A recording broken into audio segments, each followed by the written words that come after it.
मित्रांनो, अस्तित्वाच्या शोधात बऱ्याचदा आपण आभासी दुनियेच्या मोहात असतो. वरवर आपली भासणारी सर्वच माणसं अंतर्मनाचा शोध घेऊ शकत नाहीत. काळानं बदलावं तशी माणसं बदलत जातात.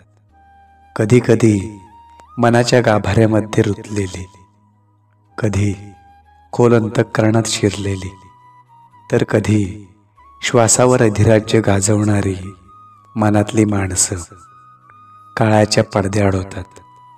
आणि मग आपणच पावलोपावली आपल्यातलंच काहीसं हरवत जातो. आणि शेवटी जे उरतं तेच कदाचित आपण असतो. स्वतःच्या शोधापासून आजपर्यंत खूप दूरपर्यंत गेलेलो आणि सरते शेवटी विशाल अशा एकांतात आपण स्वतःलाच गवसतो.